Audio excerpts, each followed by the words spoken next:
So, anyone else out there ever try to water your plants when your cat decided that the pot is the perfect jungle gym? That's familiar. So, yeah, just this morning, my cat Luna turned my philodendron into like, I don't know, a dirt shower. Explode here. Oh, no. I swear, it's like she's auditioning for like a mud wrestling commercial. Pets, they really do have a knack for turning like the most ordinary tasks into, I don't know, comedic adventures. It's true. But you know, this whole incident got me thinking about pet cleaning in general.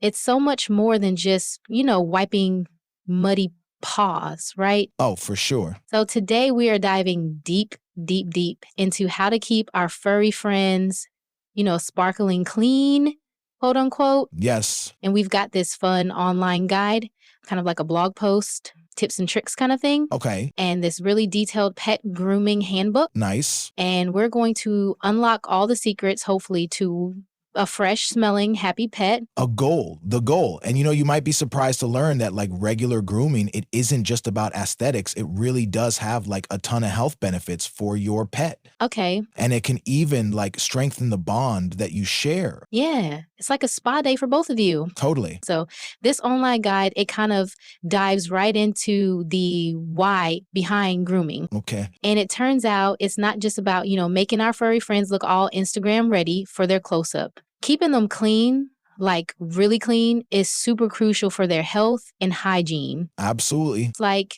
really important. The guide, it explains that regular brushing, like it removes all that dirt and debris and all the loose fur, which can actually help prevent, skin irritations. Oh, that makes sense. And infections. Infections, yeah. So it's like, giving their skin a chance to breathe. Oh, okay. Okay, so it's like brushing their teeth, but for their fur. Exactly. Got it. And get this, the guide also talks about how regular grooming helps like distribute their natural oils, giving their coat that healthy shine, preventing mats and tangles. Right. And speaking of mats and tangles, like those can be a real pain. Literally, like mats can pull on the skin and cause discomfort. And they can even like hide underlying skin conditions that need attention. Oh, wow. So, regular brushing is key to keeping those mats at bay. Okay, that makes total sense. So we've got the health and hygiene part down. Yeah. But what about that whole like strengthening the bond thing? Right? How does grooming spawn do that? Well, think about it this way. Like when you pet your dog or cat, it releases, endorphins in both of you. Those feel good chemicals. Exactly. The ones that make you like happy and relaxed. Yeah. Grooming is basically like an extended petting session. It's amplifying those like positive vibes. So it's like a cuddle session with a brush. Exactly. The physical touch, the gentle strokes, the focused attention, like it all adds up to this bonding experience that really deepens your connection with your pet. I love that. Now, this guide doesn't shy away from the challenges of pet cleaning either. No. Like, it lists out all the common struggles like, the shedding my house. Seriously, sometimes it looks like a furry blizzard hit it. I know. And then there's the odors, the tangles, like those mysterious stains that just appear out of nowhere. It's like they materialize. It's a jungle out there. Yeah. What about you? Have you ever had a pet that thought mud puddles were like their own personal swimming pools? Oh, absolutely. In fact, I once had a Labrador retriever who considered mud to be like a fashion accessory.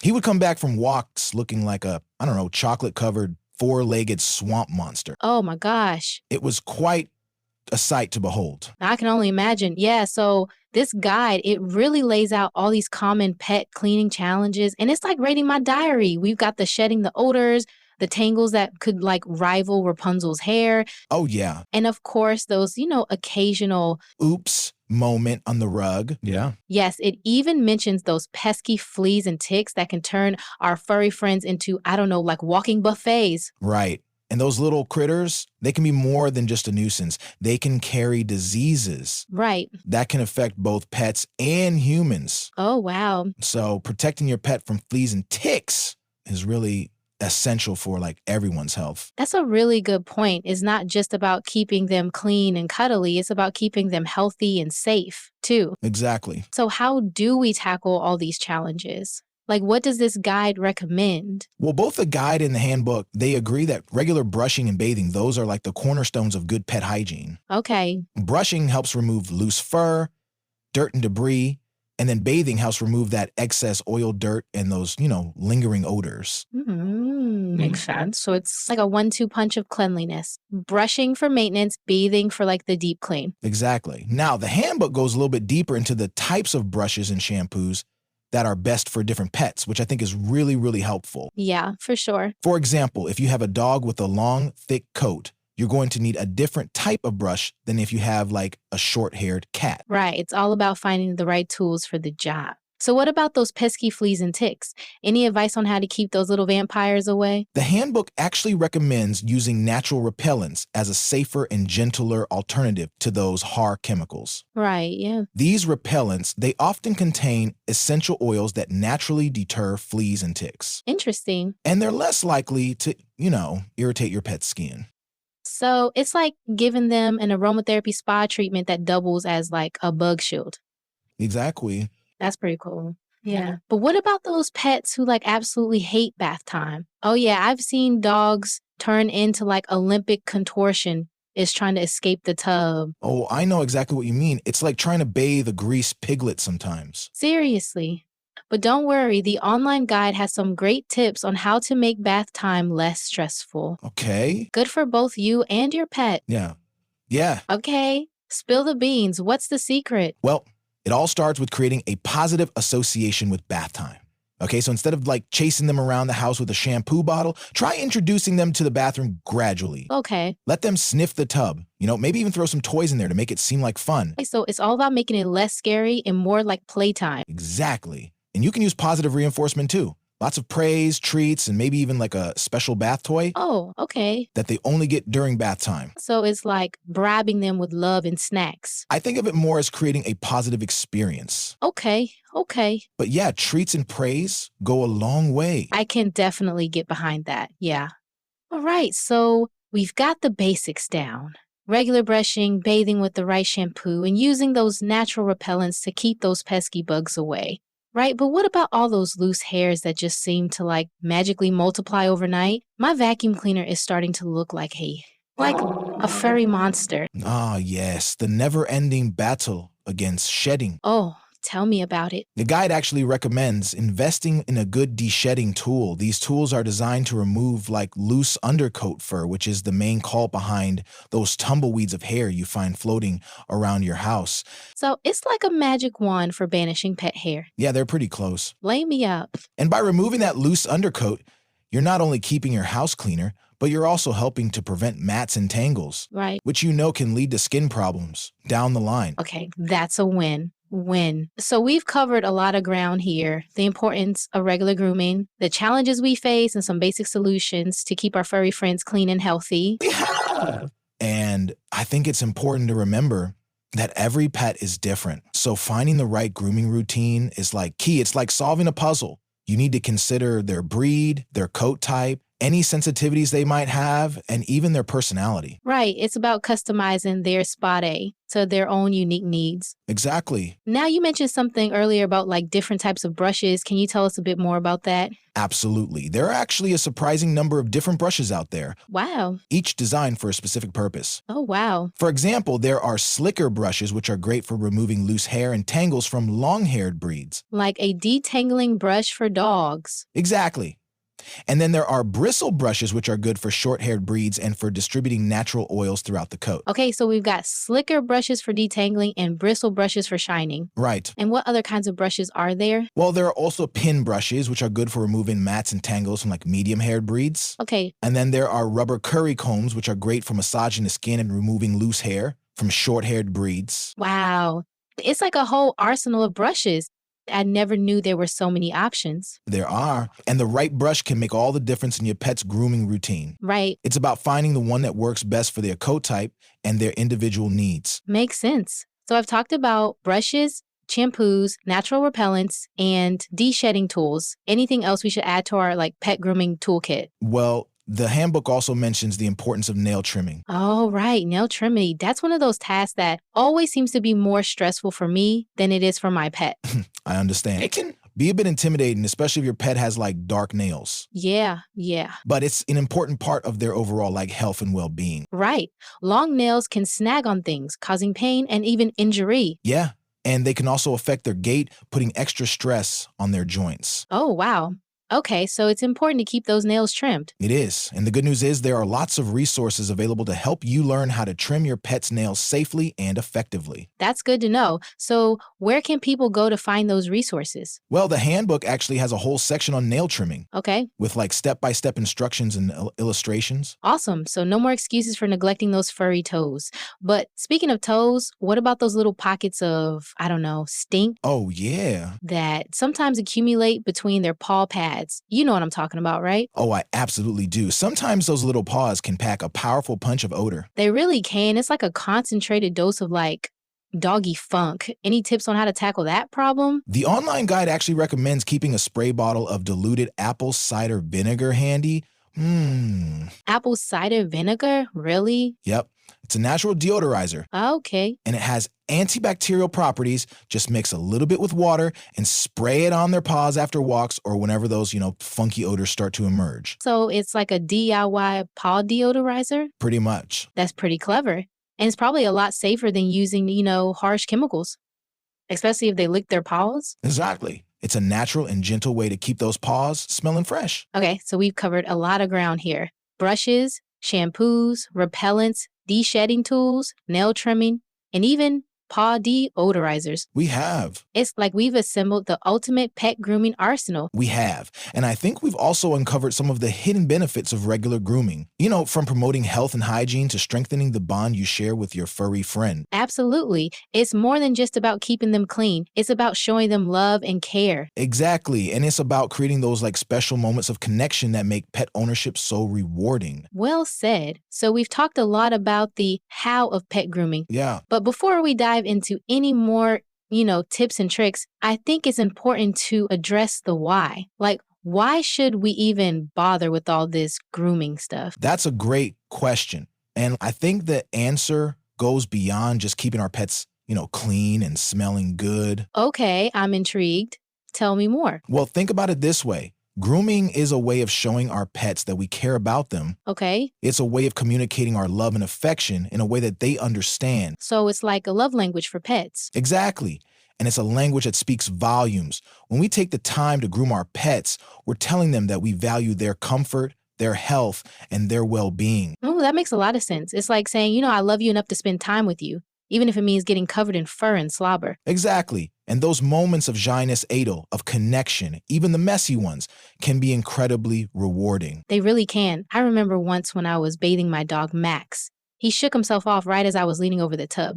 Oh no. I ended up getting soaked from head to toe, but we both ended up laughing so hard. That's a great story. And it highlights the fact that grooming isn't always glamorous, but it can be a lot of fun. It definitely can. And those like shared moments of laughter and connection are what make pet ownership so special. Absolutely. And I think that's something worth remembering even when we're faced with, mountains of shed fur and muddy paw prints. Well said. So before we move on to the next part of our deep dive, we'll be sharing more, practical tips and tricks for tackling those grooming challenges. Why don't we take a quick break? We'll be right back after this short message. Sounds good. Welcome back. Before the break, we were talking about the why behind pet grooming and how it's really so much more than just keeping them clean. Totally. It's about showing them that you love them and care for them and strengthening that bond that you share. Speaking of strengthening the bond, I remember when I was a kid, we had this adorable golden retriever named Sunny. Sunny was the epitome of a sunshine dog. Always happy, always wagging her tail, and always leaving a trail of golden fur wherever. She sounds like a shedding machine with a heart of gold. Oh, absolutely. We used to joke that we could knit like a whole new dog out of the fur that Sunny shed each week. Wow. But, despite the constant battle against the fur, we just loved her to bits. Oh. And I think one of the things that really strengthened our bond with Sunny was our grooming routine. Oh, that's so sweet. So how did you turn grooming into a bonding experience with Sunny? Well, we started by making it a positive experience. Okay. Oh, so instead of approaching grooming with dread, we turned it into this fun and relaxing ritual. Okay. We would set aside a specific time each week for Sunny Spa Day.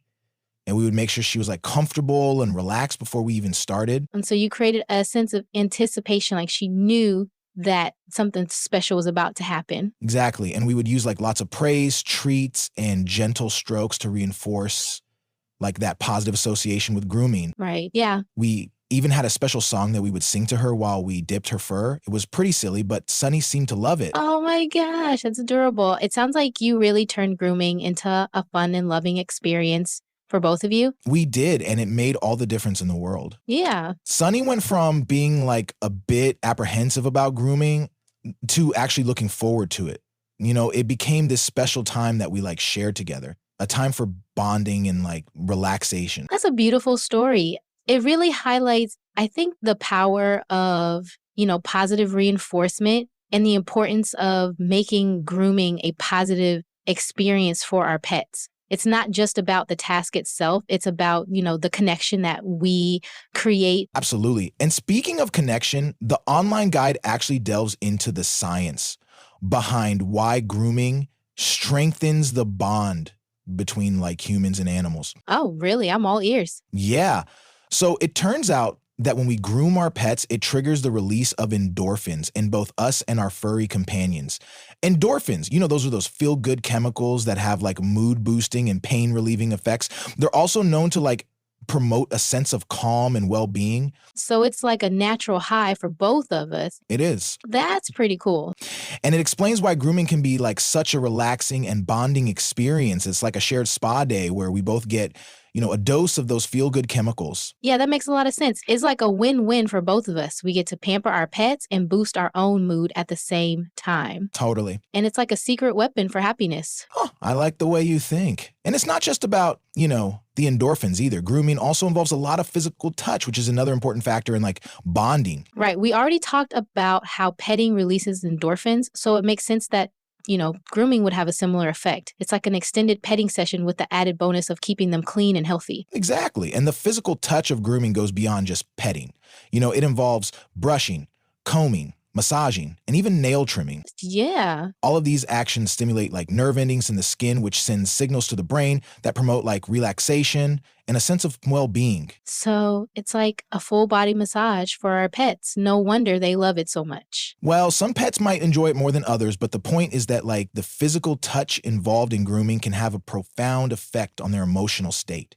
Wow. It can help to reduce, stress and anxiety and even pain. That's amazing. I never realized that grooming could have like such a powerful impact on our pet's well-being. It's more than just a chore. It's like it's a form of therapy. Exactly. And it's a form of therapy that like we can provide for our pets in the comfort of our own homes. We don't need a fancy spa or expensive treatments, just a little bit of time, patience, and love. That's so true. It's a reminder that like the most valuable things in life are often the simplest. Speaking of simple things, the online guide mentions something called positive reinforcement when it comes to grooming. Yes. Hey, can you tell us a little bit more about that? Absolutely. So positive reinforcement is a training technique that involves rewarding like desired behaviors. Okay, context of grooming. It means rewarding your pet for cooperating, during the grooming process. Okay, that makes sense. Yeah, but how do we like actually put that into practice? Well, it can be as simple as giving your pet like a treat or verbal praise when they sit still, while you brush their fur. Right. Or when they allow you to like trim their nails without putting up a fight. Right. Okay. So the key is to associate grooming with like positive experiences so that they start to see it as something, enjoyable rather than something to be feared. So it's like tricking them into liking grooming. Well, think of it more as like creating a positive association. Okay. You're teaching them that like good things happen when they cooperate during grooming. Okay, I like that. It's like turning grooming into a game that they can win. And who doesn't love winning? Exactly. And the more you practice like positive reinforcement, the more likely your pet is to cooperate during, grooming. That's great advice. I'm definitely going to start incorporating more positive reinforcement into my pet's grooming routine. Speaking of routines, do you have any tips for like establishing a good grooming routine? Absolutely. The handbook actually has like a whole section on establishing a grooming routine. Okay, perfect. And it recommends starting slowly and gradually increasing like the frequency and duration of grooming sessions. Okay, so don't just jump in and like try to give your pet a full spa day like right off the bat. Exactly. Start with like short sessions, maybe just a few minutes of, brushing or combing. and gradually work your way up to like longer sessions. And be sure to like watch your pet's body language for signs of stress or discomfort. That's good advice. It's important to remember that grooming should be a positive experience for our pets, Right. not a stressful one. Absolutely. And it's also important to be consistent with your grooming routine. Okay? You know, the more consistent you are, the more likely your pet is to like accept it as part of their normal routine. That makes sense. It's like anything else. Consistency is key. Exactly. And the good news is, once you establish like a good grooming routine, it'll become second nature to both you and your pet. That's what I like to hear. So, before we move on to the next part of our deep dive, where we'll be sharing even more practical tips and tricks for tackling those grooming challenges, I have a quick question for you. What's like the funniest grooming mishap you've ever experienced? Oh, wow. That's a tough one. I've had my fair share of like grooming mishaps over the years. I bet. But I think the one that like takes the cake was when I was trying to give my cat a bath for the first time. Oh, no. I have a feeling it's going to be good. Well, let's just say it involved like a lot of splashing, a few scratches, and a very wet cat who looked like she'd just, seen a ghost. Oh my gosh. I ended up looking like I had gone swimming fully clothed. I can only imagine it sounds like something straight out of cartoon. It really was. But hey, at least we both got a good laugh out of it.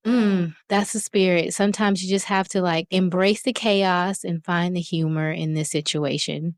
Speaking of humor, I have a funny grooming story of my own to share. Welcome back. But first, let me tell you about this one time with my dog Max, a bottle of baby powder, and a very confused mailman. Uh-oh. Picture this hot summer day. Okay. Max has just rolled in, I don't know, the most horrendous thing. Like what I'm talking, a smell that could knock a buzzard off a manure wagon. Oh, I know that smell. It's like a combination of week-old Jerusalem and rotten eggs all in one. You got it. And I am like desperately trying to get this stench out. And I remember reading somewhere that baby powder can like absorb odors, right? And I was like, hey, why not? Right? It works on babies. Maybe it'll work on a dog. But yeah, it's like all those DIY cleaning hacks, that promise to work miracles with just like regular household ingredients. Exactly. So I grabbed this like giant bottle of baby powder. Okay. And proceed to just like coat Max in this thick layer of the stuff. No way. He looked like a powdered donut. I bet he smelled a lot better though. He did for about 5 minutes. And then, ding dong, the doorbell rings. Oh no. And it's the mailman. And Max, in all his powdered glory, like charges toward the door, barking his head off. Oh no. I can see where this is going. The mailman takes one look at Max, like covered head to toe in white powder, and yells, "Whoa, easy there, Cujo." He drops the mail and practically runs back to his truck. That's hilarious. I bet Max was so confused. He was. He just stood there kind of tilting his head as if to say, "What's the big deal? I smell like a baby." That's a great story. It just goes to show that even with the best intentions, grooming can sometimes, lead to some unexpected and hilarious moments. It definitely can, but those moments are all part of the fun of being a pet parent. Really? Absolutely. And speaking of fun, the handbook actually emphasizes the importance of making grooming a positive experience for our pets. Like you were saying earlier, it suggests, incorporating games and treats and lots of praise to help them associate grooming with good things. That's a great reminder. We've talked a lot about the practical stuff about, grooming, but it's important not to lose sight of like the emotional side of things. Grooming should be this bonding experience, not like this battle of wills. Exactly. It's about building trust and strengthening that connection we share with our furry friends. So as we wrap up this deep dive into the world of, sparkling clean pets, what are some key takeaways? What can our listeners apply to their own grooming routine? Well, I think one of the most important things to remember is that regular grooming is like essential for our pets' health and well-being. Helps to prevent skin problems, keeps their coat clean and healthy, and can even help, strengthen that bond we share. Like we've been talking about, it's not just about, aesthetics. It's about taking care of our furry family members. Exactly. And another important takeaway is that grooming doesn't have to be a chore. Right. So it can be a fun and rewarding experience for both us and our pets. By incorporating like positive reinforcement, using the right tools, the right techniques, finding a routine that works for both of you, we can turn grooming into this like special time that we share together. That's such a good point. It's about finding that sweet spot where grooming becomes an act of love and care rather than like a source of stress and frustration. Exactly. And I think that's like a beautiful way to sum up our deep dive into the world of sparkling clean pets. I agree.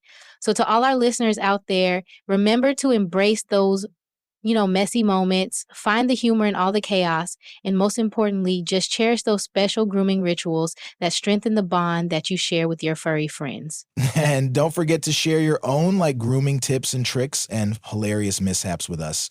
We'd love to hear all about your adventures in the wonderful world of pet parenthood. Until next time, happy grooming, everyone. Happy.